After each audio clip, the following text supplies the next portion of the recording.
बच्चों एक बार फिर से आप सभी का बहुत बहुत स्वागत है द्रोण स्कूल में। मॉडल पेपर की सीरीज में हम लोग ये तीसरा मॉडल पेपर करने जा रहे हैं।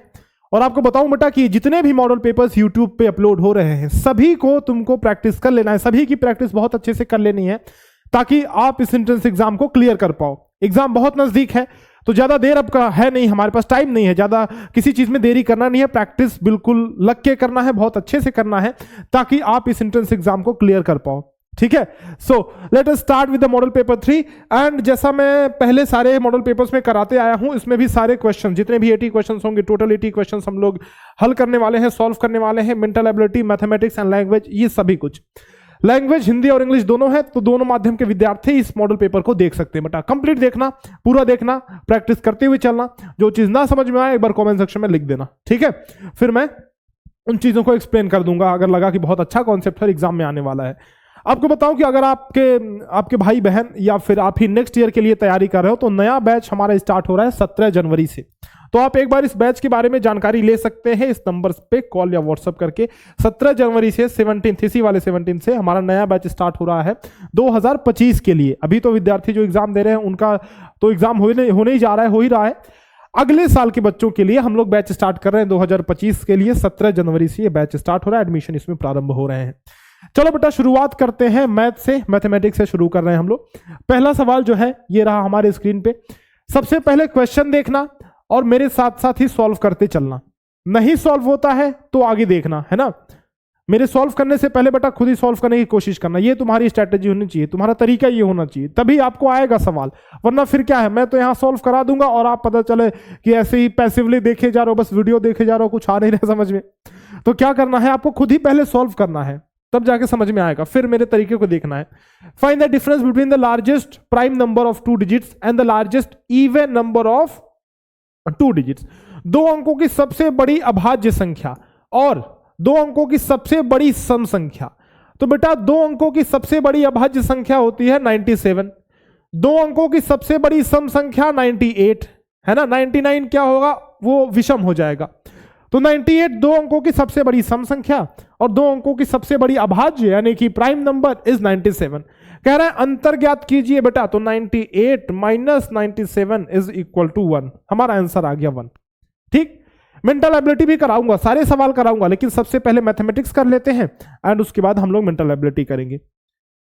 ये क्वेश्चन देखो, find the sum of the first 10 odd numbers. तो प्रथम 10 विषम संख्याओं का योग ज्ञात करना है। प्रथम 10 विषम संख्याओं का योग का फॉर्मूला सीधा होता है बेटा n स्क्वायर, है ना। The sum of the first n, the sum of the squares of first n odd numbers, यानी कि sum of the first n odd, अच्छा n ऑड नंबर्स, स्क्वायर्स नहीं, मैंने स्क्वायर्स बोल दिया। ऑड नंबर्स का अगर समीशन हो तो n स्क्वायर सीधा फॉर्मूला होता है, ठीक है। तो पहले 10 विषम संख्याओं का योग कह रहा है बेटा, यानी n स्क्वायर का मतलब हो गया 10 का स्क्वायर, n की वैल्यू हो गई 10, तो 10 का स्क्वायर कितना हो गया, 100 हो गया, आंसर हो गया डी। ठीक, नेक्स्ट सवाल देखो, next question. A train crosses a 220 metre long platform in 44 second at a speed of 45 kilometre per hour. The length of the train is. एक रेलगाड़ी 45 किलोमीटर प्रति घंटा की चाल से 220 मीटर लंबे प्लेटफॉर्म को 44 सेकेंड में पार करती है, तब रेलगाड़ी की लंबाई है। रेलगाड़ी की लंबाई निकालने के लिए क्या करेंगे बेटा, हमको कंबाइन लंबाई पता होनी चाहिए। जैसे हमने कहा कि ये है रेलगाड़ी की लंबाई, मान लो ये हमारी रेलगाड़ी है, चुक चुक चुक चुक वाली बढ़िया वाली रेलगाड़ी है ना, मालगाड़ी रेलगाड़ी, ठीक है। और ये है हमारा प्लेटफॉर्म, ये बढ़िया हमारा प्लेटफॉर्म है, ठीक है। अब ये कह रहा है बेटा कि ये जो रेलगाड़ी है ना उसकी स्पीड है 45 किलोमीटर प्रति घंटे। तो अगर इसने स्पीड दे रखा है 45 किलोमीटर प्रति घंटे, तो बेटा क्या हम इसको मीटर प्रति सेकंड में बदल सकते हैं? बिल्कुल गुरुजी, कैसे? 5/18 से गुणा कर देंगे, तो 45 गुणे 5/18, तो 9 दूनी 18, 9 पंजे 45, यानी कि 25/2 मीटर पर सेकंड ये हमारी स्पीड हो गई। जो स्पीड किलोमीटर प्रति घंटे में थी उसको हमने मीटर प्रति सेकंड में बदल लिया। क्यों बदल लिया? क्योंकि सारे जो यहाँ पे डिस्टेंसेस दिए हुए हैं, जो दूरियां यहाँ पे दी गई हैं बेटा, वो मीटर पर सेकंड में है, सॉरी वो मीटर में है, ठीक। क्रॉसेस है 220 मीटर लॉन्ग प्लेटफॉर्म, प्लेटफॉर्म की लंबाई 220 मीटर है। बहुत बढ़िया जी, हमने माना कि इसकी लंबाई, रेलगाड़ी की लंबाई x है। अब करना क्या है, ध्यान से समझना। वो रेलगाड़ी समय लेती है 44 सेकंड का, स्पीड है 25/2 किलोमीटर प्रति सेकंड। तो समझना कि उस रेलगाड़ी ने दूरी कितनी तय की, डिस्टेंस कितनी उस रेलगाड़ी ने तय की बेटा। तो डिस्टेंस इज इक्वल टू, आप सभी जानते हो, स्पीड इनटू टाइम। ठीक, स्पीड है 25/2 मीटर प्रति सेकंड, टाइम लेती है 44 सेकंड का। यानी उसने जो ये डिस्टेंस ट्रेवल की, 2 से काटा तो 22 हो गया। अब 25 दूना 50, 5 25 दूना 50 और 5 55, 550 मीटर की दूरी उसने, रेलगाड़ी ने तय की टोटल मिला करके। अब ये दूरी टोटल क्या है, ये जो डिस्टेंस है वो रेलगाड़ी की जो लंबाई है वो है, और प्लस जो प्लेटफॉर्म की लंबाई है वो है, दोनों मिला करके ना ये 550 मीटर है। ठीक है, तो 220 ये हो गया बेटा। क्या मैं कह सकता हूं ये 330 हो जाएगा? कैसे? क्योंकि हमको घटाना पड़ेगा 520 में से 220, तो 330 मिल जाएगा, 330 मिल जाएगा। 550 में से हमने 220 घटा दिया तो 330 मिल गया। x is equal to 330। यानी बेटा किसकी लंबाई आ गई, बोलना, रेलगाड़ी की लंबाई आ गई 330 मीटर। इस तरीके से आप निकाल सकते हो। कई सारे स्टेप्स थे इसमें। पहले हमको कन्वर्ट करना था किसको, किलोमीटर प्रति घंटा को कन्वर्ट करना था मीटर प्रति सेकंड में, और उसके बाद जस्ट हमें पूरा डिस्टेंस निकाल लेना था। पूरा डिस्टेंस निकाला, फिर हमने क्या किया, पूरे डिस्टेंस में से प्लेटफॉर्म के डिस्टेंस को घटा दिया, प्लेटफॉर्म की लंबाई को, तो रेलगाड़ी की लंबाई आ गई। The product of two numbers is 8192। If one number is twice the second, find the second number.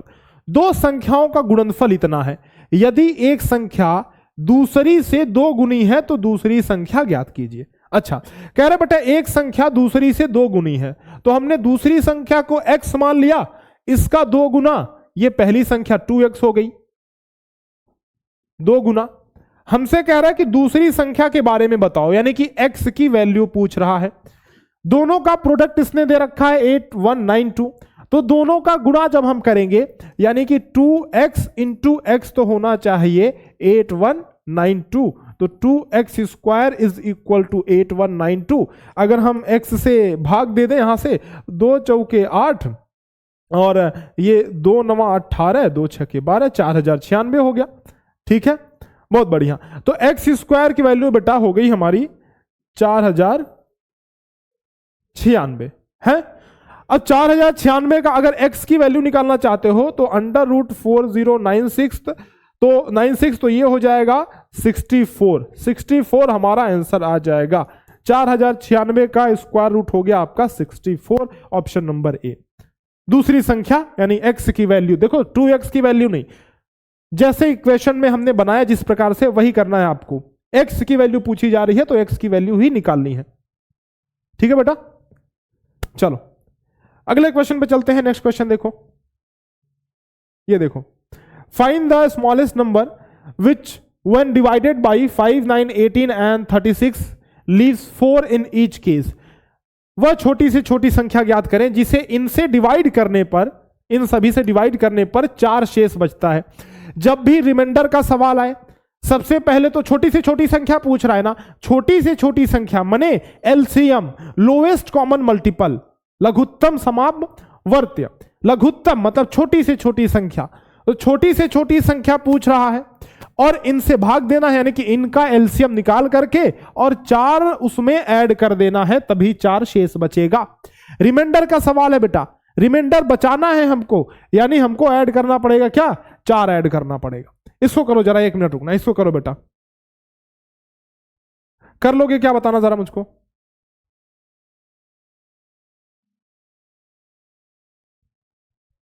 चलिए बेटा, तो इसको अब स्टार्ट करते हैं, इस क्वेश्चन को करते हैं। देखो 5 9 18 एंड 36 है, तो 5 9 18 और 36, इसका एलसीएम निकालोगे ना बेटा, तो इसका एलसीएम तो मुझे सीधा सीधा दिख रहा है, 3 पंजे 15, 6 पंजे 30, 180 इसका एलसीएम दिख रहा है, और प्लस 4 कर दोगे तो आंसर आ जाएगा 184।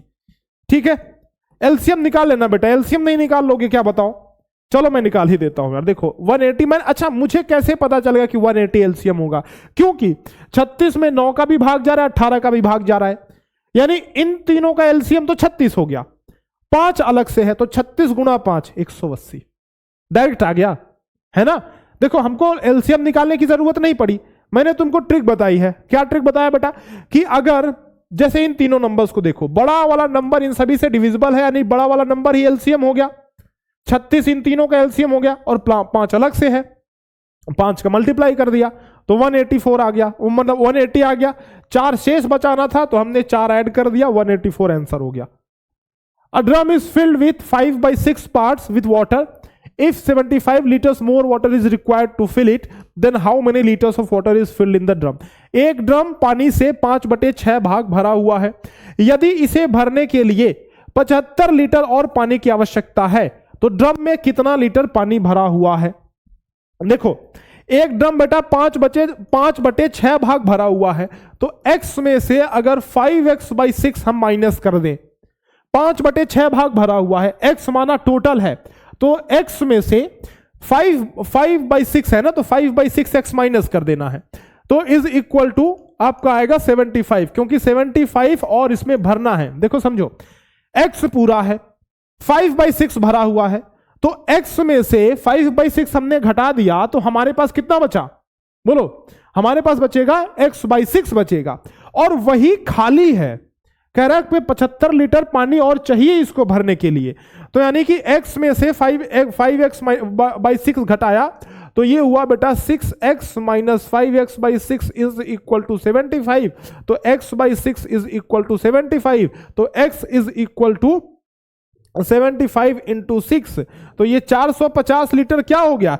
ये ड्रम की पूरी क्षमता हो गई, यानी कि कुल पानी 450 लीटर आ सकता है। भैया ये तो ऑप्शन में नहीं है बेटा, कैसे रहेगा? सुनो, कह रहा है कितना पानी भरा हुआ है, ये तो कह रहा है इसमें इस ड्रम में कितना पानी टोटल भर सकते हैं, लेकिन अभी तो केवल 5/6 भाग भरा है ना, अभी केवल 5/6 भाग भरा है, यानी x का 5/6 भाग हमको निकालना है। तो भरा हुआ भाग कितना है? x × 5/6, x की वैल्यू 450 आ गई, इंटू 5/6। यहां से क्या हम काट सकते हैं बेटा?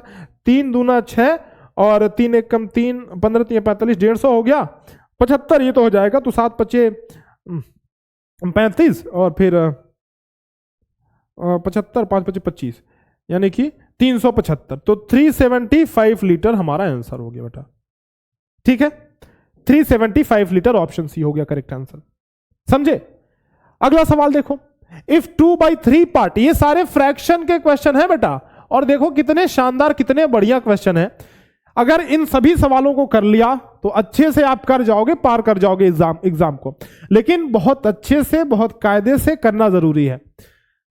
If 2/3 part of A number is 72, what will B it's 1/4 part? किसी संख्या का 2/3 भाग 72 है, तो इसका 1/4 भाग क्या होगा?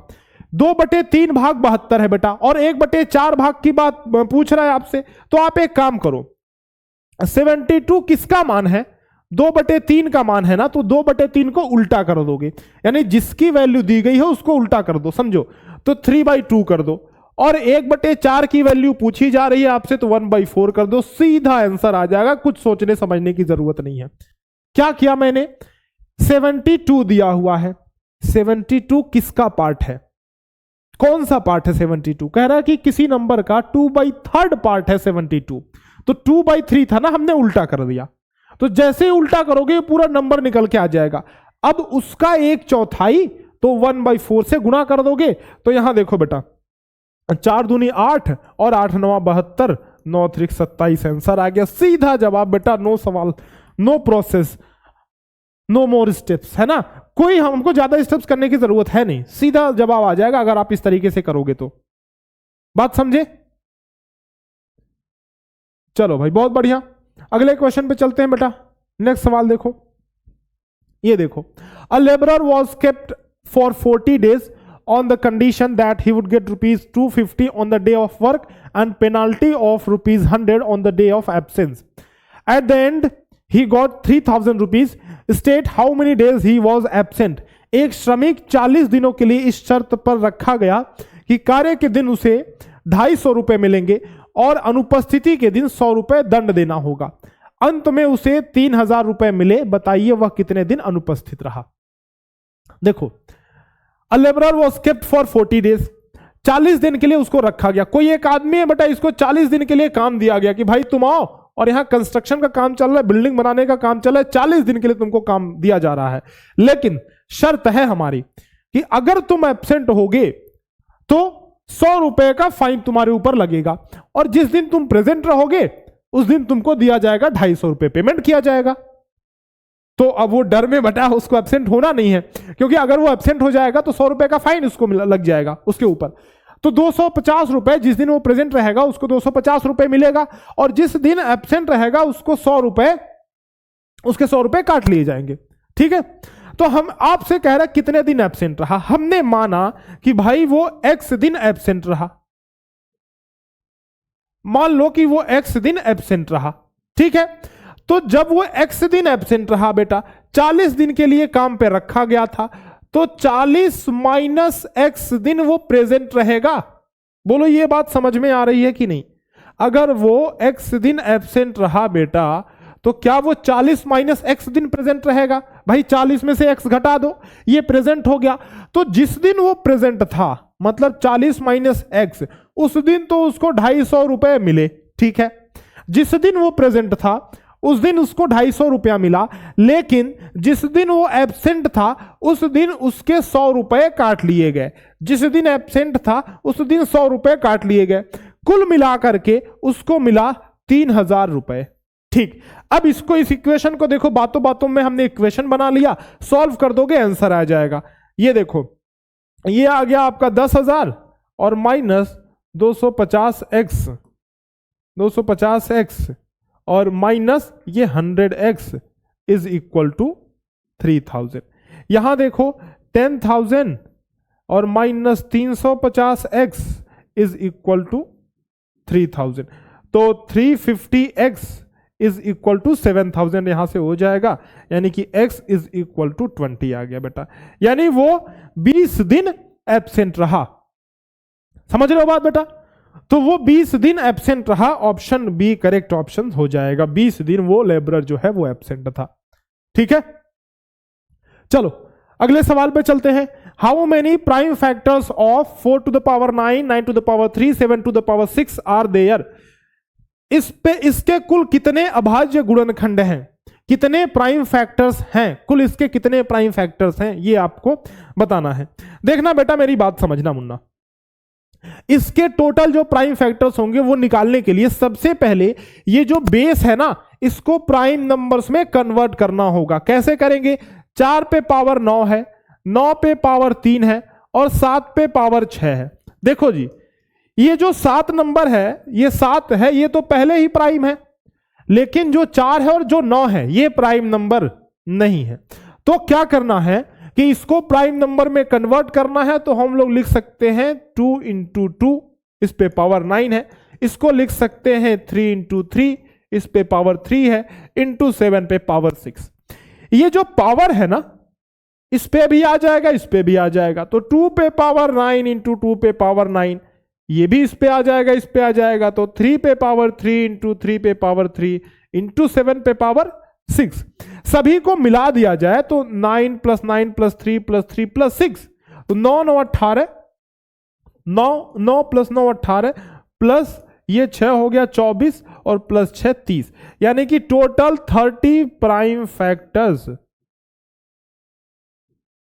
Total 30 prime factors are there. तो 30 टोटल अभाज्य गुणनखंड है, 30 प्राइम फैक्टर्स हैं, ऑप्शन ए हो जाएगा करेक्ट। समझे? समझ में आ रही बेटा बात? चलो जी अगले क्वेश्चन पे चलते हैं। नेक्स्ट सवाल देखो, ये देखो, which of the following is a common multiple of 5, 8 and 15? निम्न में से कौन सा 5, 8 तथा 15 का उभयनिष्ठ गुणज है? 5, 8 और 15 का कॉमन मल्टीपल, उभयनिष्ठ गुणज। कॉमन मल्टीपल मतलब क्या बेटा? ऐसा मल्टीपल जो इन सभी का मल्टीपल हो, यानी इन सभी से विभाज्य हो, इन सभी का भाग उसमें जाता हो, क्योंकि मल्टीपल वही होता है जिसमें सभी नंबर्स का भाग चला जाए, जिसमें उस नंबर का भाग चला जाए वो मल्टीपल होता है। तो 5, 8, 15 का भाग किस में चला जाएगा? जिसमें भी ये भाग चला जाएगा वो समझ लो कि वो नंबर इन सभी का मल्टीपल है। 5, 8, 15 कौन सी ऐसी संख्या है जिसमें 5, 8 और 15 सभी का भाग चला जाता है? देखो भाई, 120 में 5 का भाग चला जाएगा, 8 का भी चला जाएगा, 15 का भी चला जाएगा, बहुत बढ़िया। 180 में बेटा 8 का भाग नहीं जाएगा, 200 में 8 का भाग नहीं, 8 का भाग चला जाएगा, ठीक है। 15 का भाग नहीं जाएगा 200 में, ठीक। 100 तो ये भी खत्म हो गया, इसमें 8 का भाग नहीं जाएगा तो खत्म हो गया। 15 का भाग इसमें भी खत्म हो गया। यानी 120 ही ऐसी संख्या है जिसमें 5 का भी डिवीजन हो जाएगा, 8 का भी डिवीजन हो जाएगा और 15 का भी डिवीजन हो जाएगा, ठीक है। तो 5, 8 और 15 इन तीनों का डिवीजन हो जाएगा किसमें? 120 में। बात समझे बेटा? 120 में इन तीनों का ही डिवीजन हो जाएगा। इसका मतलब यह है कि 120 एक ऐसा उभयनिष्ठ गुणज संख्या है जिनमें इन सभी का भाग जाता है, यानी कि सबका ये उभयनिष्ठ गुणज है, यानी कि सबका मल्टीपल है। बेटा अगर आपने मॉक टेस्ट दिया नहीं है तो मॉक टेस्ट में जरूर से एनरोल करें। एग्जाम नजदीक है इसलिए मॉक टेस्ट के प्राइस हमने बहुत ही कम कर दिए हैं। तो द्रोण स्कूल का ऐप डाउनलोड करें। मॉक टेस्ट देने का मॉक टेस्ट देने से आपका बहुत फायदा होता है। आपकी रैंकिंग दिखती है, हिंदी इंग्लिश दोनों मीडियम में है। तो एक बार मॉक टेस्ट है, नवोदय का मॉडल पेपर है, क्रैश कोर्स है। अगर कोई टॉपिक्स आपके क्लियर नहीं है तो क्रैश कोर्स में एनरोल करके अभी भी अपने टॉपिक्स को मजबूत स्ट्रांग बना सकते हैं, क्लियर कर सकते हैं। सारे कॉन्सेप्ट को आप सारे कॉन्सेप्ट से एक बार फिर से गो थ्रू हो सकते हैं ताकि आपका एग्जाम अच्छा जाए। तो ये है हमारा क्रैश कोर्स, आप इसमें जरूर से एनरोल करें। आपको करना क्या है, देखो सैनिक का भी मॉक टेस्ट पड़ा हुआ है ऐप के अंदर, नवोदय और इंग्लिश और हिंदी दोनों मीडियम में। आपको करना क्या है, द्रोण स्कूल का ऐप डाउनलोड करना है और उसके बाद ये जब मॉक टेस्ट में एनरोल कर लोगे तो इस तरह की आपकी रैंकिंग दिखेगी। तो आप देख सकते हो बेटा ये रैंकिंग इस तरीके से दिखेगा ताकि कोई भी प्रॉब्लम ना आए आपको एग्जाम में। आप पहले से ही प्रिपेयर होके जाओ, वेल प्रिपेयर होके जाओ। अगला सवाल देखो। अच्छा, किसी भी जानकारी के लिए आप हमें कॉल कर सकते हैं। अगर मान लो कोई जानकारी लेना चाहते हो न्यू बैचेस के बारे में, नया बैच हमारा स्टार्ट हो रहा है तो उसके बारे में कोई जानकारी लेना चाहते हैं तो ये नंबर है 6260-388 और 361। इस पे कॉल या व्हाट्सएप करके आप हमसे हमारे नए बैचेस के बारे में, अगले बैचेस के बारे में जानकारी ले सकते हैं या फिर जो हमारा ये करंट चल रहा है उसके बारे में भी। How many such numbers are there among first 100 natural numbers which are divisible by 9 and 7 both? प्रथम 100 प्राकृतिक संख्याओं में ऐसी कितनी संख्याएं हैं जिनमें 9 तथा 7 दोनों से भाग हो जाए? देखो बेटा 9 तथा 7 दोनों से भाग हो जाए कह रहा है, तो 9 और 7 का सबसे पहले तो निकालना पड़ेगा एलसीएम ऑफ 9 and 7 जो कि हो जाएगा बेटा 63। और इस 63 का भाग आप दे दोगे 100 में, जो भी आपका भागफल आएगा हमें इससे मतलब ही नहीं है, क्वोशिएंट रिमाइंडर से कोई मतलब नहीं है। जो भी आपका भागफल यानी कि क्वोशिएंट आया यही हमारा आंसर हो जाएगा, वन आंसर। यानी कि प्रथम 100 प्राकृतिक संख्याओं में सिर्फ एक ऐसी संख्या है जिसमें 9 और 7 दोनों से भाग हो जा रहा है। यही सवाल बदल जाएगा जब ये कह देगा कि 9 और 7, और मतलब या, इंग्लिश वाला और 9, 9 या 7। अगर या कह दे तो भाई सवाल बदल जाएगा। एंड कह रहा है तब तक तो ठीक है, लेकिन जब वो या कह देगा ना तो ये सवाल बदल जाएगा। फिर तो बेटा फिर दूसरे तरीके से निकालना पड़ेगा, है ना, फिर ऐसे नहीं लगेगा। तो इस बात का ध्यान रखना है। The cost of laying A floor of A rectangular room at the rate of ₹10 per square meter is 2160. If the ratio of the length and width of the room is 3:2, what will be the length of the room in centimeters? एक आयताकार कमरे का 10 रुपया प्रति वर्ग metre की दर से फर्श बिछाने का खर्च इतना आता है। देखो बेटा अगर मान लो एक आयताकार रूम है ऐसा, इस पे आपको टाइल्स लगवानी है, फर्श बनवाना है, ठीक है। खर्चा आया 2160 रुपीज, 10 रुपया पर स्क्वायर मीटर है इसका रेट है, तो 10 का भाग दे दो तो यानी एरिया आ जाएगा। एरिया निकालने के लिए क्या करेंगे, जितना खर्चा आया और जितनी दर है, रेट किस रेट से काम हुआ है, तो 2160 पूरा खर्चा था बटा 10 किया तो इस रूम का एरिया आ जाएगा। एरिया आपका आ गया 216, ठीक, बहुत बढ़िया। कह रहा है 216 ये मीटर है बेटा। क्वेश्चन ये कहता है कि length and width of the room is in the ratio of 3:2, तो 3x इसकी लंबाई हो गई, 2x चौड़ाई हो गई, क्योंकि लेंथ और विड्थ का रेशियो ये है। अगर रेशियो ये है तो क्या मैं एरिया इस तरीके से निकाल सकता हूं, area is equal to 3x into 2x तो बराबर 216, यानी 6x स्क्वायर बराबर 216, यानी x स्क्वायर बराबर 6 से भाग दोगे तो ये 36 आ जाएगा। x स्क्वायर बराबर 36, x की वैल्यू 6 आ गई। अगर x की वैल्यू 6 आ गई बेटा तो 3x यानी लंबाई कितनी हो जाएगी, बोलो 3 into 6 is equal to 18 metre है। ये आपसे कह रहा है length of the room in centimetres.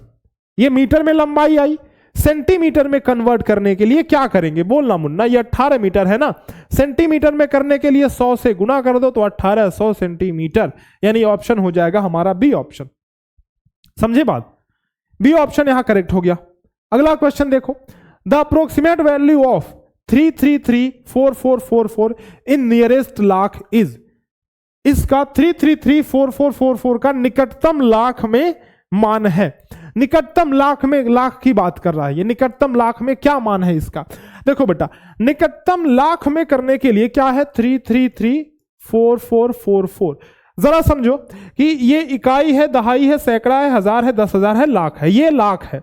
अगर निकटतम लाख की बात कर रहा है, बगल वाले को देखेंगे, लाख के बगल में कौन है 3 है ना, 3 को देखो, तब तक देखो जब तक समझ में ना आए। 3 को देखो, 3 5 के बराबर है क्या ना, 5 से कम है क्या बोलो, 5 से कम है, हाँ है। 5 के बराबर है नहीं, तो या तो 5 के बराबर हो, सॉरी, या 5 से जब वो कम होता है तो कुछ भी नहीं जुड़ता है। अगर 5 के बराबर है या 5 से ज्यादा है तब हम इसमें 1 जोड़ेंगे, वरना कुछ भी नहीं जोड़ेंगे। तो ना ही ये 5 के बराबर है, ना ही 5 से ज्यादा है, ये 5 से कम है, तो हम लोग इसमें कुछ भी जोड़ने की जरूरत हमें है नहीं, यानी कि 33,000,000 33 लाख निकटतम लाख में हमारा मान हो गया। आंसर हो जाएगा कौन सा 33 लाख ये वाला। लेकिन अगर 3 की जगह यहां 6 होता मान लो, तो हम इस 3 में +1 ऐड कर देते तो 34 हो जाता। अगर 6 होता तब, 5 या 5 से ज्यादा होता, अगर यहां 5 भी होता तब भी यहां पे 1 ऐड हो जाता। लेकिन अगर 5 से कम है तो कोई दिक्कत नहीं है। Kavita went to the market with 28 rupees, bought 16 toffees at the rate of 0.5 per toffee and 4 biscuit at the rate of 4.2 per biscuit. Find how much money is left with her. कविता 28 रुपए लेकर बाजार गई, उसने 0.5 रुपए प्रति टॉफी की दर से 16 toffee तथा 4.2 प्रति बिस्कुट की दर से 4 बिस्कुट खरीदी। बताइए उसके पास कितनी धनराशि शेष बची। देखो बेटा, 28 रुपए लेकर वो बाजार गई थी, टोटल उसके पास, कविता के पास 28 रुपए था, ठीक है। 16 टॉफी 0.5 रुपए प्रति टॉफी की दर से। अच्छा, तो अगर उसने 16 टॉफी खरीदा बेटा और 0.5 रुपए प्रति टॉफी की दर से, तो 8 रुपया इसका यहां लग गया, ठीक है। 4 बिस्किट 4.2 रुपीज के हिसाब से, तो 4 बिस्किट खरीदा जिसका रेट है 4.2, तो ये हो गया 8, 4 चौका 16.8 रुपया इधर लग गया। तो टोटल खर्च कितना हो गया, देखो टोटल उसने स्पेंड कितना कर दिया, 16 और 8 बोलो 24.8, 24.8 रुपीज उसने स्पेंड कर दिया। 16 और 8 24.8, 24.8 रुपीज उसने स्पेंड कर दिया। टोटल इतने रुपए वो लेके गई थी, इतने लेके गई थी, इतना खर्चा हो गया, तो बचा कितना बेटा, रिमेनिंग कितना आया। देखो रिमेनिंग निकालने के लिए, खर्चा मतलब बचा कितना, शेष निकालने के लिए हम लोग क्या करेंगे बोलो, रिमेनिंग निकालने के लिए 28 माइनस 24.8 कर देंगे, ठीक है। ये कितना हो जाएगा 3.2 रुपीज उसके पास शेष बचे। ऑप्शन ए हो गया करेक्ट। समझ में आ रहा है बेटा बात, बताना कम ऑन यार, समझ में आ रहा है कि नहीं, बढ़िया। चलो अगले क्वेश्चन पे चलते हैं। नेक्स्ट सवाल देखो, 7/2 7/12 can be written as decimal number. दशमलव में इसको बदलना है, सीधी बात, नो बकवास। 12 को 12 से भाग देंगे 7 में तो 0 पॉइंट लगाएंगे, 0 बढ़ जाएगा। 12 6 72, 6 बार में नहीं 5 बार में ही जाएगा, तो 12 पंजे हुआ ये 60, ये 10 बचा, 0 बढ़ गया, 12 बटे हुआ 96, और फिर 4 बचा, 0 बढ़ गया, 12 तिहाई 36, और फिर ये 4 4 4 4 बचते ही जाएगा, तो 0.583 आ रहा है। लेकिन हमारा जो आंसर है वो 2 ही अंकों में है, तो हम लोग क्या लिखेंगे 0.58। यहां पे 3 भी आ रहा है और वो 3 3 3 3 बढ़ते जाएगा, इसका कोई और छोर कोई अता पता नहीं है, तो हमारा आंसर सिर्फ इतना ही है, तो ये हमारा करेक्ट आंसर हो गया 0.58, ठीक है। अगला सवाल देखो, Sohan bought 3 metre 75 centimetre cloth for shirt and 5 metre 30 centimetre cloth for pants. How much cloth did he buy in total. अच्छा, सोहन ने इतना कपड़ा जो है खरीदा शर्ट के लिए और 5 मीटर 30 सेंटीमीटर पैंट के लिए खरीदा। सभी परिधानों के लिए कुल कितना कपड़ा खरीदा। कुल की बात कर रहा है, टोटल की बात कर रहा है, तो दोनों को जोड़ दें। 3 मीटर 75 सेंटीमीटर और 5 मीटर 30 सेंटीमीटर। देखो तो 3 मीटर 75 सेंटीमीटर और 5 मीटर 30 सेंटीमीटर, तो 30 सेंटीमीटर। ठीक है, इन दोनों को जब हम जोड़ेंगे तो 5 3 ये 8 मीटर हो गया, और ये 75 और 30 कितना हो गया बेटा बोलो? ये हो गया 105 सेंटीमीटर हो गया। 105 सेंटीमीटर को हम लोग लिख सकते हैं 100 + 5 सेंटीमीटर। अच्छा, सारा सेंटीमीटर में ही करना क्या, कोई बात नहीं। तो 8 मीटर है, 8 मीटर मतलब हो गया 800 सेंटीमीटर और प्लस 105 सेंटीमीटर, यानी ये टोटल हो गया 905 सेंटीमीटर। बोलो बेटा, समझ में आ रही बात? तो टोटल हो गया 905 सेंटीमीटर। आंसर हो गया हमारा डी। ठीक है, चलो जी बढ़ते हैं अगले सवाल पे बेटा। अगला क्वेश्चन देखो, if the first day of a normal year is Tuesday, then what will be the last day of that year. यदि किसी साधारण वर्ष का पहला दिन मंगलवार हो तो उस वर्ष का अंतिम दिन कौन सा होगा? पहला दिन है मंगलवार, फर्स्ट डे मंगलवार है, तो अंतिम दिन आपसे पूछा जा रहा है बेटा। देखो पहला दिन मंगलवार, तो कोई भी साधारण अगर वर्ष होता है ना तो पहला और अंतिम दिन समान होता है बेटा, तो अंतिम दिन भी आपका मंगलवार हो जाएगा। ऑप्शन हो जाएगा ए। ठीक है, लेकिन अगर यही आपसे पूछ दे कि ये साधारण वर्ष नहीं है, ये लीप ईयर है, अधिवर्ष है ना, तो लीप ईयर में पहला दिन और अंतिम दिन समान नहीं होता है, एक दिन वो बढ़ जाता है। समझ रहे हो? जैसे मान लो पहला दिन अगर लीप ईयर, जैसे 2024 है, 2024 लीप ईयर है, तो लीप ईयर में पहला दिन अगर जैसे यही 2024 मान लो शुरू हुआ, तो पहला दिन अगर संडे शुरू हुआ है तो लास्ट दिन संडे से एक आगे यानी मंडे होगा। ठीक है, लेकिन अगर वो साधारण वर्ष है तो पहला और लास्ट दिन सेम होता है।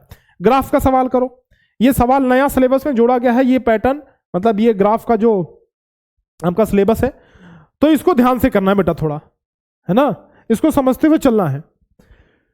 Given chart shows the color pen selected by the student of a class for a fun project. Observe the graph and find the difference between the selection of number of red and yellow pens. कह रहा है भाई अलग अलग छात्रों ने अलग अलग नंबर ऑफ पेन्स का चुनाव किया। कई तरीके के पेन रखे हुए थे, किसी ने पर्पल चुना, किसी ने पिंक चुना, किसी ने ब्लू चुना, किसी ने ग्रीन, किसी ने येलो, किसी ने रेड। तो ये सारे कलर्स रखे हुए थे और अलग अलग स्टूडेंट्स ने इन सारे कलर्स को चुना। ठीक है, कह रहा है कि the number of red and yellow pens, difference बताना है किसमें, जो जिन बच्चों ने रेड पेन चुना और जिन बच्चों ने येलो पेन चुना उनका डिफरेंस बताना है। देखो ये है आपका सवाल कौन सा, टैली मार्क्स का सवाल है बेटा, पता है तुम्हें? बोलो टैली मार्क्स में क्या होता है, 1 2 3 4 ऐसे करते हैं और 5वें पे कर देते हैं क्रॉस। ठीक, फिर 6 7 8 9 10, फिर 11 12, इस तरीके से, है ना। तो यहां देखो ये 5 ये हो गया, 5 10 और 2 12, 12 ये हो गया 5, अच्छा ये 5 5 10 5 15 5 20 और 3 23, 23 ये हो गया। तो यानी हम कह सकते हैं बेटा, अच्छा ये दिख रहा है ना तुम्हें, येलो पेन्स का चुनाव किया 12 बच्चों ने और रेड पेन का चुनाव किया 23 बच्चों ने। अंतर यानी कि डिफरेंस निकालेंगे तो अंतर आ जाएगा 23 - 12, तो यानी ये अंतर आ गया आपका 11, ऑप्शन नंबर सी। ठीक है, 23 में से 12 को हमने घटा दिया तो ये हमारा 11 आंसर आ गया बेटा, समझे। अगला क्वेश्चन देखो, एक मिनट, ये क्या आ गया, अच्छा यही सवाल हिंदी में है, वही चीज है कि लाल और नीले पेन के चयन के बीच का अंतर बताना है। तो लाल ये रहा, लाल ये रहा, एक मिनट इसमें कौन सा है, हाँ लाल और पीला, ठीक है बेटा। तो 12 ये और 23 ये, अंतर आ गया आपका 11। ठीक, चलो, from which of the following given sides a triangle can be formed. बहुत इंपॉर्टेंट सवाल, बहुत अच्छा सवाल बेटा, देखना ध्यान से। कह रहा है कि निम्न में से किन भुजाओं से एक त्रिभुज का निर्माण संभव है। ध्यान रखना, हमेशा ये इनइक्वालिटी ऑफ ट्रायंगल का सवाल है। हमेशा किसी भी ट्रायंगल को बनाने के लिए जो उसके 2 साइड्स होते हैं ना, वो तीसरे साइड से हमेशा हमेशा हमेशा ही ज्यादा होने चाहिए। तीसरा साइड, सबसे बड़ी साइड इसमें कौन है, 9 है। इस ट्रायंगल की बात कर रहा हूं मैं, सबसे बड़ी साइड है 9। ठीक है, तो जो ये 9 साइड है ना, वो छोटे छोटे साइड के समीशन से छोटा ही होना चाहिए। जैसे देखो 8 और 5 मिला के कितना हुआ, 13 हुआ। ये जो 13 आ रहा है वो 9 से बड़ा होना चाहिए, यानी सबसे बड़े साइड से भी बड़ा होना चाहिए इन दोनों का समीशन। छोटे छोटे साइड्स का योग जो होता है वो सबसे बड़े साइड से ज्यादा होता है। सिंपल बात है, जो छोटे छोटे साइड्स का योग होगा वो सबसे बड़े साइड से ज्यादा होगा। 8 5 13 हो रहा है, अगर यही मान लो ये कुछ होता 4, ये होता 3, तो त्रिभुज नहीं बन सकता बेटा। फिर 4 3 7 हो गया, 7 9 से कम है। अगर बड़े साइड से कम आ गया, बड़े साइड से कम आ गया छोटे छोटे साइड्स का योग, तो वो कभी भी त्रिभुज नहीं बनेगा। त्रिभुज तभी बनेगा जब बड़े साइड से ज्यादा आ रहा है। ठीक है, तो बड़े साइड से ज्यादा 8 5 13 ये आ रहा है, तो इसीलिए त्रिभुज कौन से केस में बन सकता है। ऐसा सवाल पूछे तो दो छोटे साइड्स को जोड़ना है और देखना है क्या वो बड़े साइड से ज्यादा आ रहा है।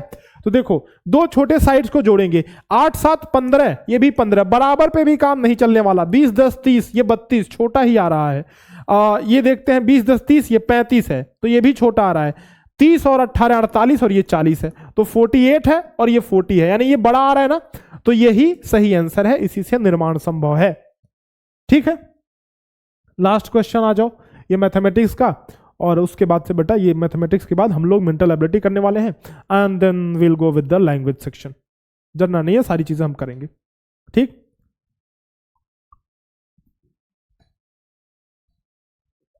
करिए। किस आकृति की 3 भुजाएं हैं? अरे बेटा ट्रायंगल है ना यार, 3 भुजा वाली आकृति, जानी पहचानी आकृति ट्रायंगल है, इसमें क्या बड़ी बात है। चलो अब स्टार्ट करते हैं मेंटल एबिलिटी से। अच्छा, लैंग्वेज वाला एक थोड़ा सा पार्ट है, इसको कर लेते हैं। अगर आप इंग्लिश वाला पहले कर लेते हैं लैंग्वेज, फिर हिंदी करेंगे, फिर मेंटल एबिलिटी करेंगे, फिर हम लोग हिंदी वाला लैंग्वेज कर लेंगे। अगर आप हिंदी मीडियम के स्टूडेंट हो तो आप थोड़ा वीडियो में आगे बढ़ सकते हो, स्किप कर सकते हो, इस पार्ट को छोड़ सकते हो। ठीक है, इसीलिए कुछ मॉडल पेपर्स लाइव ले रहा हूं, कुछ ऐसे ही करा रहा हूं ताकि सारे मैं करा सकूं आपको। चलो भाई पहले इसी को कर लेते हैं, आप आगे बढ़ जाना अगर इंग्लिश मीडियम के स्टूडेंट हो तो। The national flag of India is the try colour. The try colour has 3 horizontal strips of equal proportion, saffron color at the top, white color in the middle, and the green at the bottom. The length width ratio of the flag is 3:2. यहां से GK का सवाल भी आपका बन सकता है। There is a blue wheel in the middle of the white band. Saffron color in the top shows strength and courage of the country. The white strip is a sign of peace and truth with the dharma chakra. Green color signifies auspiciousness, development and fertility of the country. The format of the chakra is taken from the chakra built on the lion pillar of Ashoka in Sarnath. Its diameter is approximately equal to the width of the white strip and it has 24 spokes. The Constituent Assembly of India adopted the national flag on 22nd July 1947. देखो, the color of the strip at the bottom of the national flag, बेटा राष्ट्रीय ध्वज हमारे तिरंगे के नीचे सबसे कौन सा कलर रहता है? ग्रीन। ए ऑप्शन हो गया, बॉटम सबसे नीचे। When did the Constituent Assembly of India adopt the format of national flag? तो ये 22 जुलाई 1947, ये आंसर हो गया, ए ऑप्शन। देखो यहां दिया हुआ है 22 जुलाई 1947, 1947। Next, how many spokes? 24 spokes, यानी कि भारतीय ध्वज में 24 तीलियां होती हैं, 24 spokes. Green colour in national flag is a symbol of development and fertility, ये आंसर सही है, ए ऑप्शन। देखो यहां दिया हुआ है ग्रीन कलर फर्टिलिटी, ये देखो ग्रीन कलर वाला लास्ट में। Green colour signifies auspiciousness, development and fertility, तो ये हमारा आंसर हो गया। लास्ट सवाल इस पैसेज का, The national flag of India is the tricolor. The part of speech of tricolor. Tricolor का part of speech क्या है? मतलब tricolor क्या है? Noun है, pronoun है, adjective है, adverb है।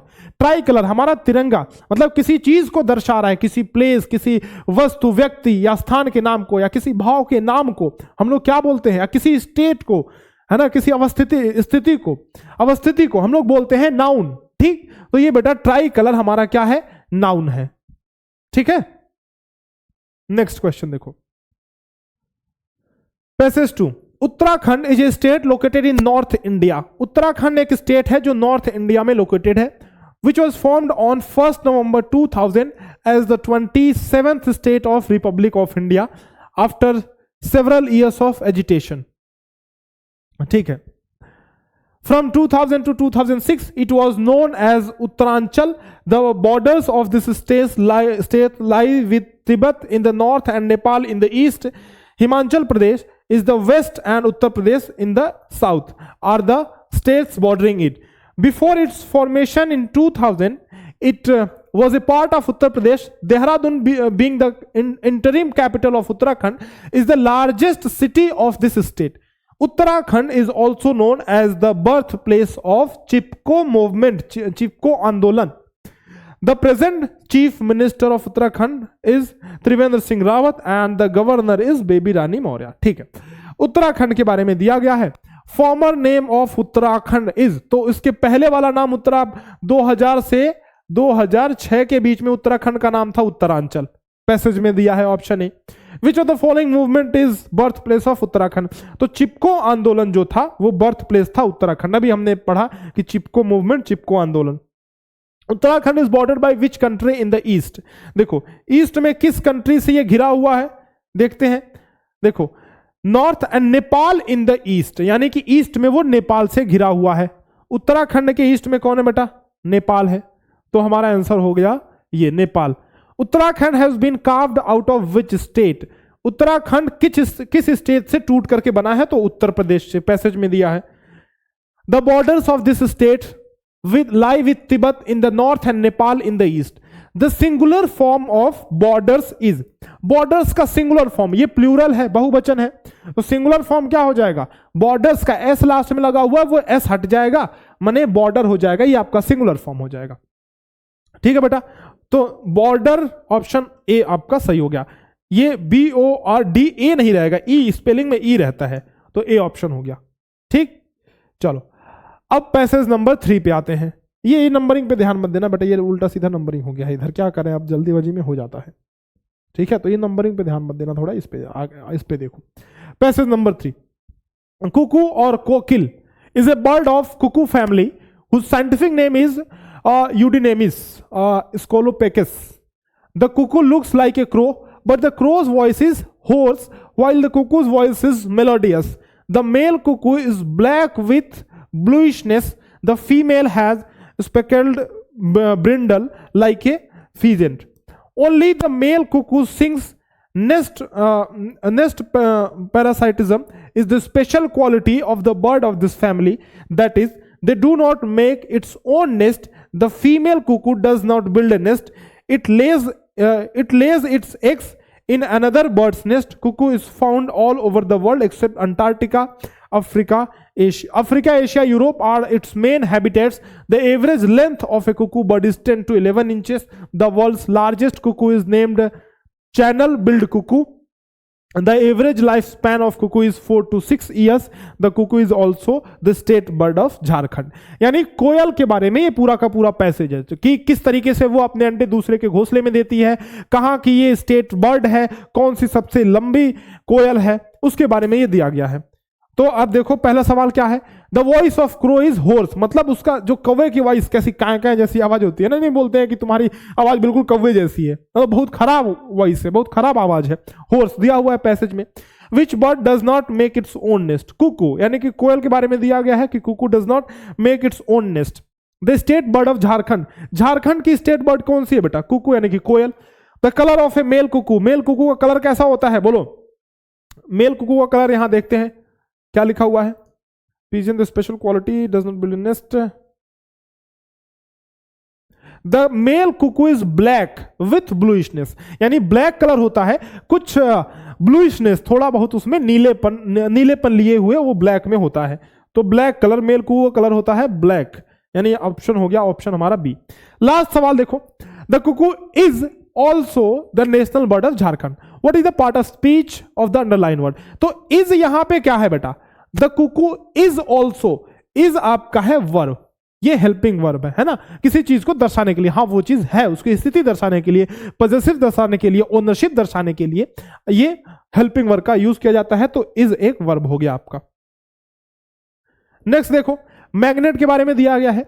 मैग्नेट इज ए सब्सटेंस और object that produces a magnetic field. Hindi वाला भी करेंगे बेटा, ये इंग्लिश का कर रहे हैं, इसके बाद मेंटल एबिलिटी करेंगे और लास्ट में हम लोग हिंदी भी करने वाले हैं। मैग्नेट इज ए सब्सटेंस और object that produces a magnetic field. Magnetic field is invisible. The main property of a magnet is attracting nearby magnetic material and attracting और repelling other magnets. The history of magnets is very old. First it was found in Magnesia, a region of Asia. There are two types of magnets, natural and artificial magnets. Some magnets are also found naturally, but most magnets are manufactured. Artificial magnets can be of two types, permanent and temporary magnets. Its magnetic field becomes almost zero as soon as the electromagnet is ignorant. As soon as the, बेटा यहाँ एक line गायब है, यहां होना चाहिए its magnetic field becomes zero as soon as its electric supply is cut off। ठीक है, यहां पे एक लाइन थोड़ी गायब है। Electromagnet is made up of superconducting wires such magnets are called superconducting magnets. Otherwise, magnets made of normal conductor wires are called normal conducting magnets. The magnetic compass has a small permanent magnet that is free to rotate in the horizontal plane. The magnetic compass indicates the direction of the north pole. It stabilizes in the north-south direction only and thus indicates the direction. देखो, सबसे पहले magnet के बारे में दिया है। Normal magnets क्या होते हैं, मैग्नेट पाया कहां पे गया है, मैग्नेट नाम कैसे पड़ा है, इलेक्ट्रिक मैग्नेट्स कैसे होते हैं, और फिर लास्ट में फाइनली इसने कंपास के बारे में बताया है कि कंपास एक दिशा सूचक यंत्र है, यानी डायरेक्शन हमको दिखाता है, जिसमें मैग्नेट का यूज होता है। उसमें जो मैग्नेट जिस दिशा को, जिस डायरेक्शन को इंडिकेट करता है वो रहता है नॉर्थ डायरेक्शन। ठीक है, तो ये है आपका मैग्नेट के बारे में दिया गया है। पहला सवाल, magnetic field is visible invisible, passage में दिया बेटा इनविजिबल, कहां दिया है देखते हैं अभी। When electric current is withdrawn from temporary magnet its magnetic field becomes zero. इन दोनों सवाल में दिखाता हूं कहां दिया है। देखो, यहां दिया है इनविजिबल और यहां दिया है becomes zero as soon as the magnetic current is withdrawn. ठीक, next, in which continent was the first magnet of found. तो एशिया में पाया गया था पहला मैग्नेट, कहां पे, कौन सा जगह, मैग्नीशिया नामक जगह पे। देखो, मैग्नीशिया रीजन ऑफ एशिया। ठीक है, next, how many types of artificial magnets. तो दो तरह के आर्टिफिशियल मैग्नेट्स होते हैं, एक तो नॉर्मल मैग्नेट्स, दूसरे सुपर कंडक्टिंग मैग्नेट्स, जिनको सुपर कंडक्टर्स से बनाया जाता है। Last question of English, passage of English for English medium students. Next, एक मिनट बेटा, ये तो कुकू के बारे में ये सवाल हो गया, ये सवाल तो कुकू के बारे में हो गया, ये वाले, ये जो पैसेज था। ओके, चलो ठीक है। एक्चुअल में इसमें इसका एक क्वेश्चन डालना था मैग्नेट वाले का, लेकिन इसमें ये वाला आ गया, कोई बात नहीं, इसको भी कर ही लेते हैं, एक सवाल तो कम से कम तुम्हारा बनेगा। Next parasitism is the special quality of the bird of this family that is. अब देखो, फैमिली किस टाइप का पूछा गया, what is the type of noun for the underline word. ये जो अंडरलाइन वर्ड फैमिली है, ये किस प्रकार का नाउन है, proper noun, common noun, material noun या कलेक्टिव नाउन। प्रॉपर नाउन क्या होता है बेटा, व्यक्तिवाचक संज्ञा, यानी किसी पर्टिकुलर चीज को अगर हम कोई नाम दें तो वो प्रॉपर नाउन होता है। जैसे द्रोण स्कूल चैनल, जैसे नवोदय विद्यालय एग्जाम, जैसे राम, जैसे अयोध्या, जैसे हिमालय, है ना, गंगा, तो ये सारे प्रॉपर नाउन है। कॉमन नाउन जैसे पहाड़, पौधे, कमरा, ये सभी ये कॉमन नाउन है, मतलब कोई भी हो सकता है ना, इंसान, व्यक्ति, महिला, ये सभी कॉमन नाउन है। मटेरियल नाउन, लोहा, लकड़ी, पत्थर, ये सारा मटेरियल नाउन। कलेक्टिव नाउन, किसी ग्रुप, किसी समूह को जब हम बताते हैं तो कलेक्टिव नाउन, जैसे कोई भीड़ हो गई, सेना हो गई, कक्षा के बच्चे हो गए, तो ये सारी कलेक्टिव नाउन हो गए। फैमिली में बहुत सारे लोग रहते हैं, ग्रुप को बता रहा है, तो वो हो गया कलेक्टिव नाउन, डी ऑप्शन हो गया। ठीक है, चलो भाई, तो ये हमने कर लिया। अब इंग्लिश वाले सारे क्वेश्चन हल कर लिए हैं, अब हम मेंटल एबिलिटी पे आने वाले हैं। और जो बच्चे हिंदी मीडियम के हैं वो आई होप यहां से शुरू कर रहे होंगे, क्योंकि इंग्लिश से तो उनका कोई वास्ता है नहीं, इंग्लिश तो उन्होंने देखा नहीं होगा।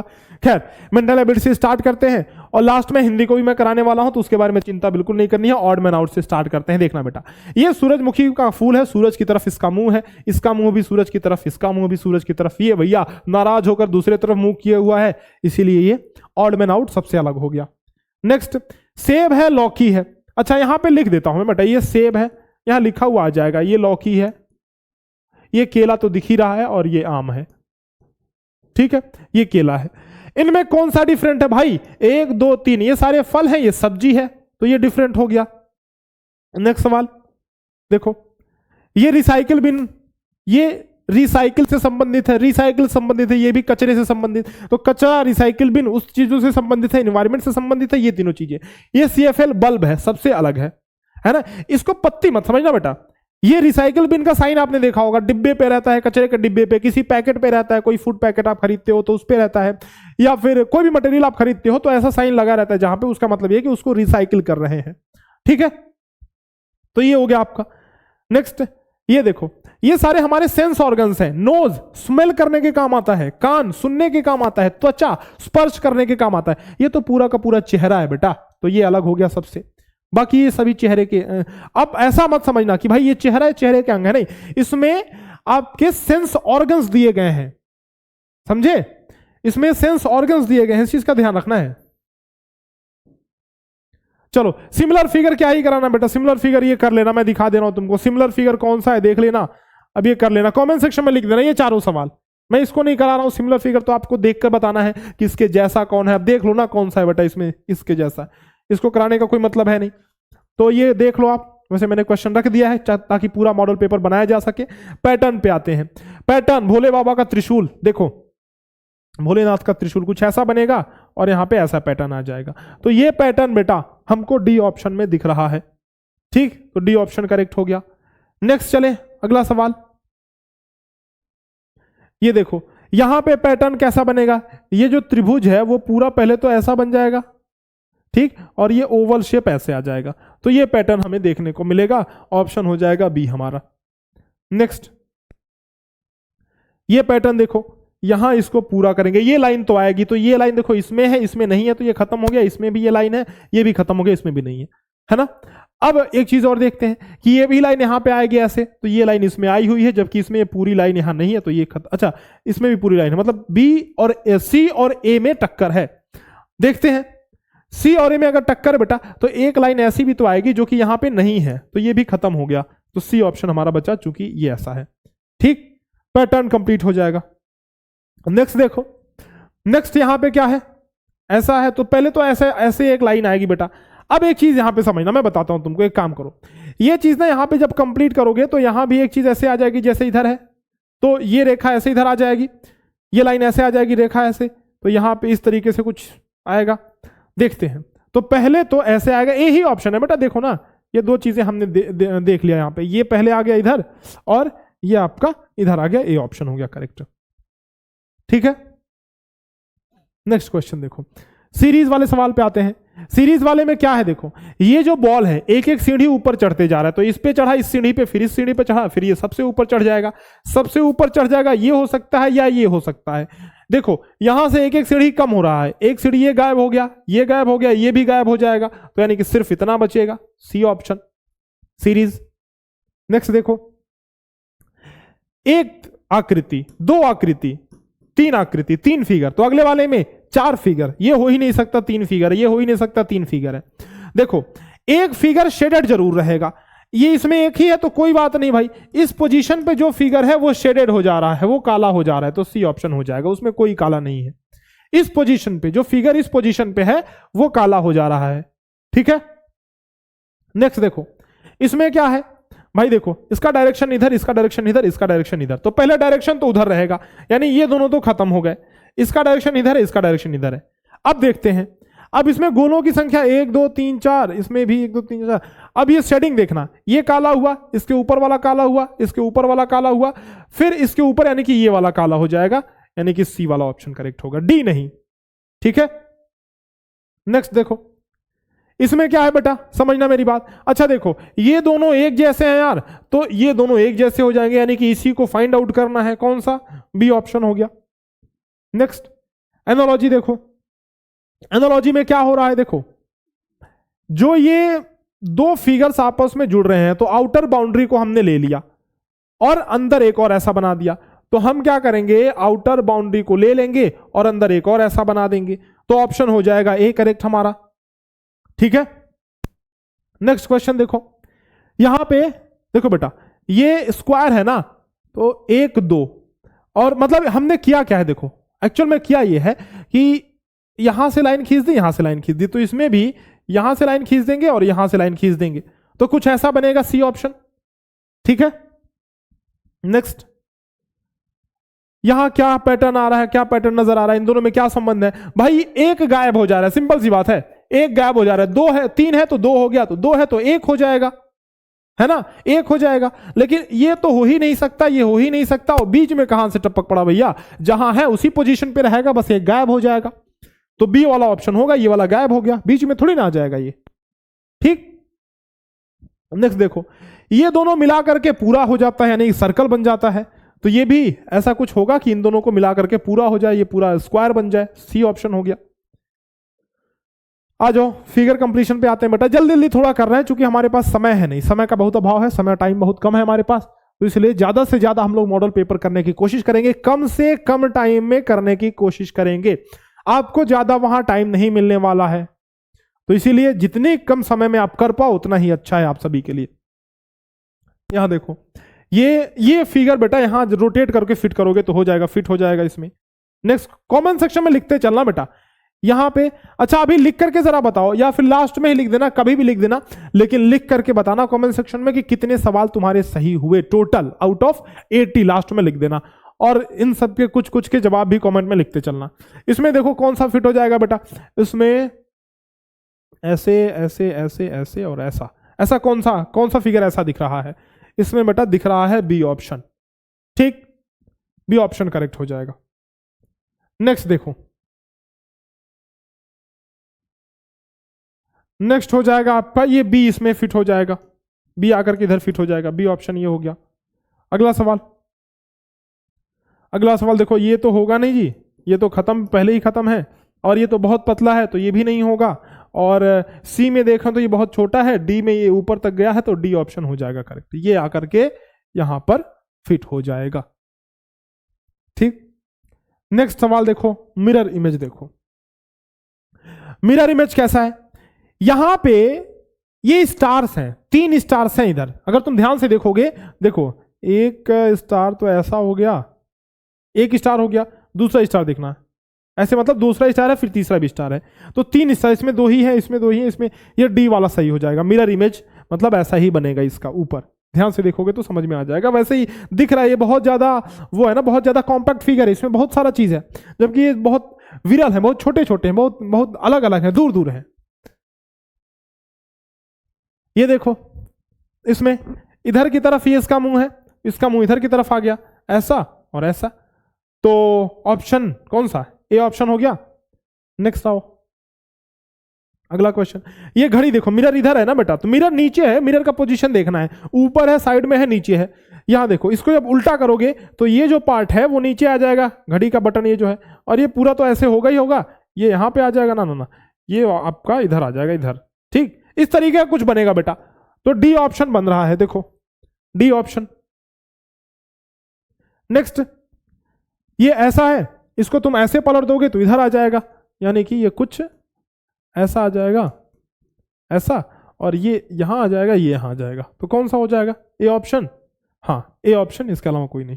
ठीक है, पेपर कटिंग आ जाओ, यहां से फोल्ड कर दिया बेटा, फिर यहां से फिर क्या किया, यहां से फोल्ड कर दिया, एक कटिंग काट दी, तो ये कटिंग इधर पूरी हो जाएगी, मतलब जब यहां तक खोलोगे और पूरा जब वापस खोलोगे तो ये भी पूरी हो जाएगी ये कटिंग, तो ऑप्शन बी हो जाएगा करेक्ट। ठीक है, अगला क्वेश्चन देखो, यहां से फोल्ड किया और यहां से फोल्ड किया इधर, अब दोनों तरफ से फोल्ड कर दिया, तो ये जो कटिंग है, पहली बात तो बेटा जब इधर अनफोल्ड करोगे तो यहां भी आ जाएगी कटिंग, और जब यहां से इस पोजीशन से तुम ऐसे अनफोल्ड करोगे तो ये पूरी कटिंग आ जाएगी ऐसे, तो सी ऑप्शन। ठीक है, नेक्स्ट क्वेश्चन, यहां से फोल्ड किया, इधर से फोल्ड किया, ये जो कटिंग काटी है बेटा हमने निकाली है, वो इधर भी आ जाएगा, इधर भी आ जाएगा ऐसा, और इधर भी आ जाएगा, और बीच वाला ये सर्कल पूरा हो जाएगा, तो ऑप्शन हो जाएगा हमारा सी ऑप्शन। अच्छा सवाल है।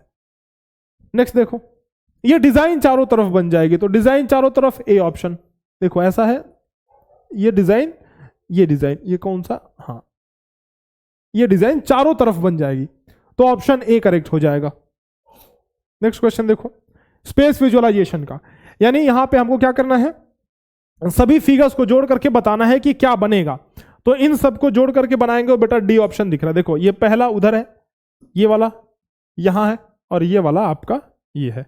ठीक है, नेक्स्ट देखो, इन सबको मिला करके बनाओगे तो ऑप्शन आपका बी आ जाएगा, सीधे सीधे दिख रहा है। ये गिन लो, ऐसे क्वेश्चन में गिन लिया करो, 1 2 3 4 है, इसमें 1 2 3 है तो हो ही नहीं सकता जी, इसमें भी 1 2 3 है तो हो ही नहीं सकता। अब अगर देखोगे तो इतना छुटकू सा ट्रायंगल तो कहीं भी नहीं है यहां पे क्वेश्चन फिगर में, तो ये हो नहीं सकता। 3 हमने हटा दिया तो एक ऑप्शन सही हो गया, यानी कि एलिमिनेशन मेथड। ठीक, ये हो गया बेटा एलिमिनेशन मेथड। ठीक है, अगला सवाल देखो फटाक से, नेक्स्ट क्वेश्चन पे आते हैं। देखो जरा, ये क्या करना है, इसमें भी वही काम करना है बेटा। देखना, इन सबको मिलाकर के बनाओगे तो ये ऑप्शन इसमें तो सीधा दिख रहा है बेटा, इसमें क्या ही करना। लास्ट में एम्बेडेड फिगर यानी कि हिडन फिगर देख लो, किसमें छिपा हुआ है, ये बी ऑप्शन में हमको छिपा हुआ लग रहा है, नजर आ रहा है, ऐसा दिख रहा है क्या? हाँ, ये इधर रहा, इधर, और फिर ऐसे, ये बी ऑप्शन में छिपा है। ठीक है, ये थोड़ा मैं अच्छे से बनाऊं तो ऐसे ऐसे, फिर ऐसे, फिर ऐसे ऐसे, ये बी ऑप्शन हो गया करेक्ट। अगला क्वेश्चन देखो, नेक्स्ट, इन सबको अगर मिला दिया जाए तो कौन सा बनेगा?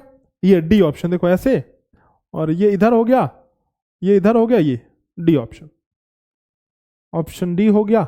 और इसमें अगर देखा जाए तो इसमें तो यही ऑप्शन दिख रहा है बेटा, इसमें तो कुछ और दिख ही नहीं रहा है।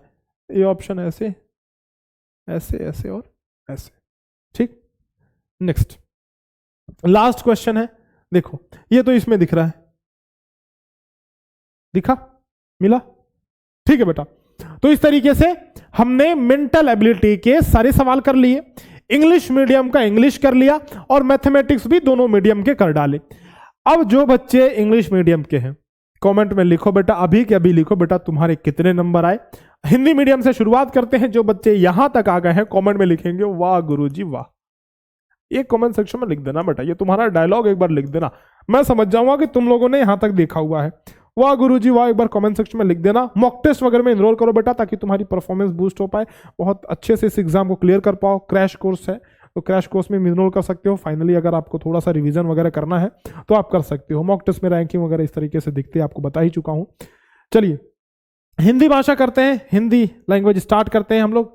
अब हिंदी करने वाले हैं। आपको बता दूं बेटा कि नेक्स्ट बैच भी हमारा स्टार्ट हो रहा है, तो अगर आपके भाई बहन है, आप खुद ही अगर नेक्स्ट बैच की तैयारी कर रहे हो, मतलब नेक्स्ट ईयर के लिए तैयारी कर रहे हो, तो हमारे हेल्पलाइन नंबर पे कॉल या व्हाट्सएप कर सकते हो। ये है हमारा हेल्पलाइन नंबर, मैं दिखा दे रहा हूं एक बार। नेक्स्ट बैच स्टार्ट हो रहा है 17 तारीख से, ठीक है, इसी 17 यानी 17 जनवरी से बैच की अनाउंसमेंट हो जाएगी। तो 17 तारीख से आप इनरोल करना शुरू कर सकते हैं नेक्स्ट बैच में, 17 जनवरी से। ठीक है, चलिए हिंदी वाला करते हैं बेटा। जैसे हमने इंग्लिश में सारे पैसेजेस पढ़े थे, हिंदी वाला तो और जल्दी हो जाएगा, क्योंकि हिंदी यार धड़ाधड़ करेंगे, क्या दिक्कत है उसमें, है? आ जाओ। कोयल के बारे में सबसे पहले तो हमारा वो था तिरंगा वाला, उत्तराखंड हो गया, तिरंगा हो गया, कोयल। हाँ देखो पहला पैसेज, भारत का राष्ट्रीय ध्वज तिरंगा है। तिरंगे में समान अनुपात में 3 क्षैतिज पट्टियां होती हैं। केसरिया रंग सबसे ऊपर, सफेद रंग बीच में और हरा रंग सबसे नीचे होता है। ध्वज की लंबाई चौड़ाई का अनुपात 3:2 है। सफेद पट्टी के बीच में नीले रंग का चक्र होता है। शीर्ष में केसरिया रंग देश की ताकत और साहस को दर्शाता है। सफेद पट्टी धर्म चक्र के साथ शांति और सत्य का संकेत है। हरा रंग देश के शुभ विकास और उर्वरता को दर्शाता है। चक्र का प्रारूप सारनाथ में अशोक के सिंह स्तंभ पर बने चक्र से लिया गया है। इसका व्यास सफेद पट्टी की चौड़ाई के लगभग बराबर है और इसमें 24 तीलियां हैं। ये देखो, ये सारे क्वेश्चन बने हैं। 24 तीलियां 22 जुलाई 1947 को अपनाया गया था, ये भी है। और ये मैं क्वेश्चन आपको बता दे रहा हूं, अभी मैं दिखाऊंगा कहां कौन कौन से क्वेश्चन आ रहे हैं। और हरा रंग शुभ विकास और उर्वरता का प्रतीक है, ये भी सवाल है। और सबसे नीचे आपका होता है हरा रंग, वो यहां पे है, हरा रंग सबसे नीचे। ये चारों क्वेश्चन बने हैं, मैं दिखाता हूं आपको। देखो इसीलिए बोला जल्दी जल्दी हो जाएगा। देखो सबसे नीचे सबसे नीचे वाली पट्टी का रंग हरा हो गया। संविधान सभा में कब अपनाया गया था? 22 जुलाई 1947 को।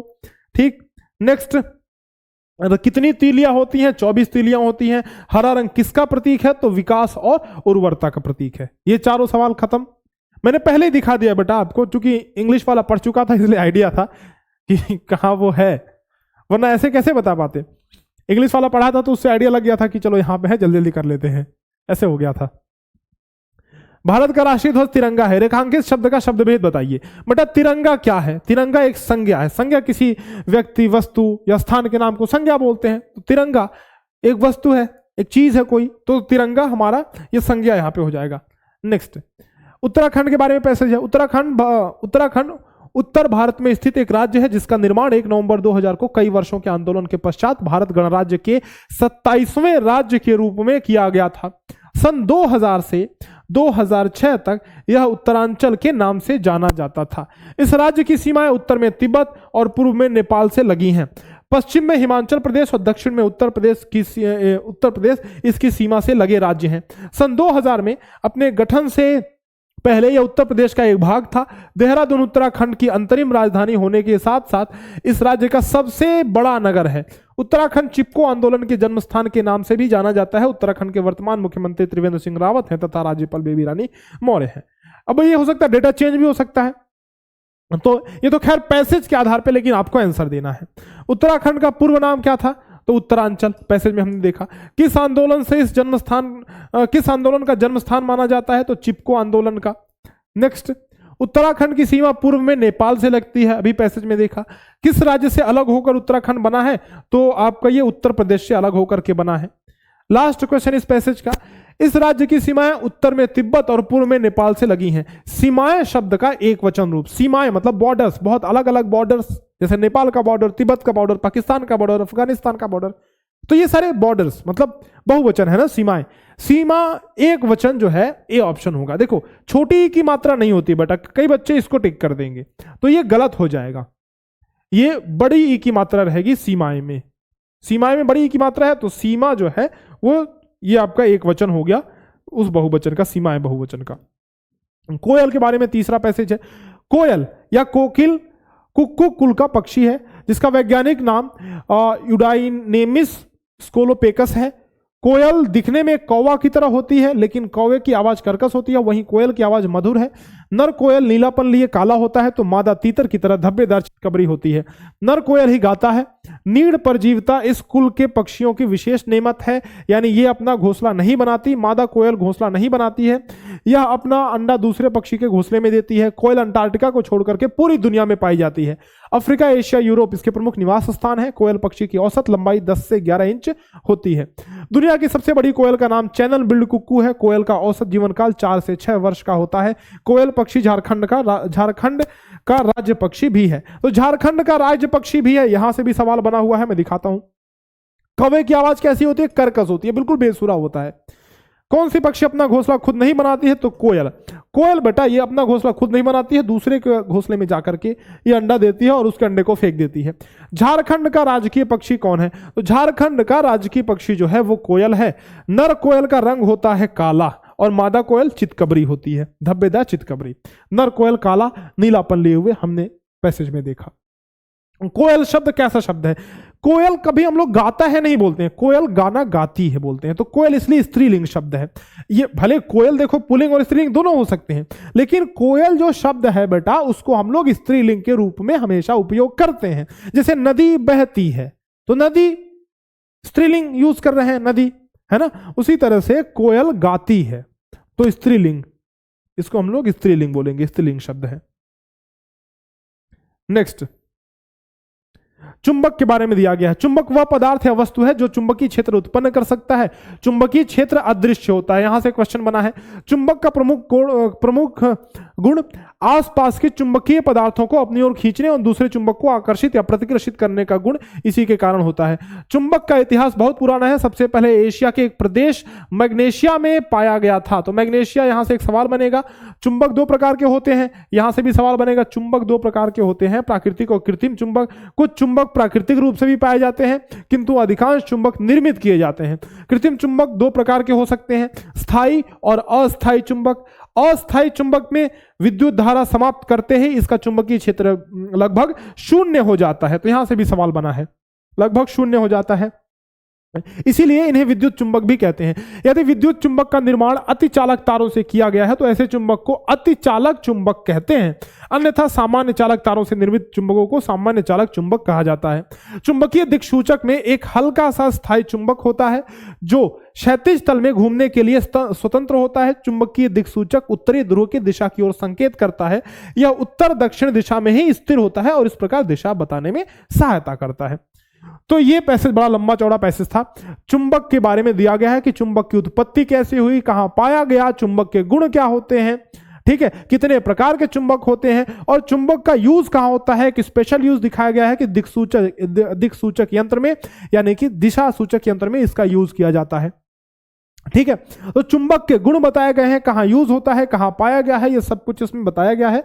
और इस पे जो आधारित प्रश्न है, जो क्वेश्चन है, उनको जरा देखते हैं बेटा। चुंबकीय क्षेत्र होता है अदृश्य होता है, अभी हमने देखा। स्थायी चुंबक में धारा समाप्त करते हैं उसका चुंबकीय क्षेत्र शून्य हो जाता है। ए ऑप्शन हो गया करेक्ट। सबसे पहले चुंबक कौन से महाद्वीप में पाया गया था, तो एशिया महाद्वीप में मैग्नेशिया नामक जगह पे। कृत्रिम चुंबक कितने प्रकार के होते हैं, दो प्रकार के होते हैं, एक स्थायी और एक अस्थायी, यानी कि टेम्परेरी एंड परमानेंट। लास्ट सवाल इस पैसेज का, चुंबकीय क्षेत्र अदृश्य होता है, दिए गए वाक्य में चुंबकीय शब्द है, बताओ, संज्ञा है, सर्वनाम है, विशेषण है, क्रिया विशेषण है। देखो बेटा, ये किसके बारे में कुछ कह रहा है, ये क्षेत्र के बारे में कुछ कह रहा है।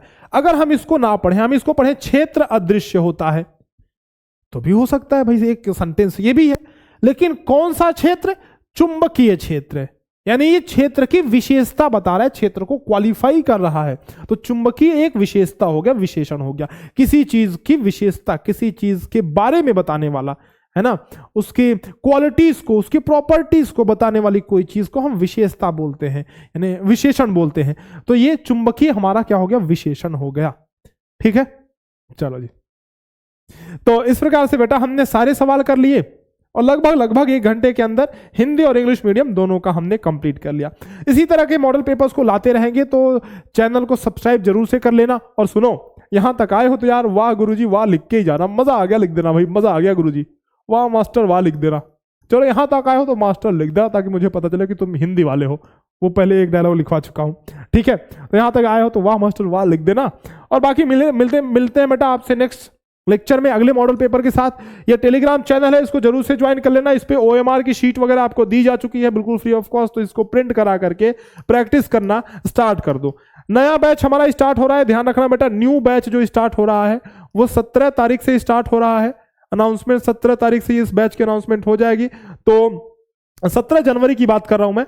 तो अगर आपके भाई बहन तैयारी करना चाहते हैं, आप खुद तैयारी करना चाहते हैं नेक्स्ट ईयर के लिए, तो आप हमसे संपर्क कर सकते हैं 6260388361 नए बैच के लिए। चलिए बेटा, फिर मिलते हैं आपसे नेक्स्ट लेक्चर में, तब तक के लिए अलविदा, बहुत बहुत धन्यवाद, जय हिंद।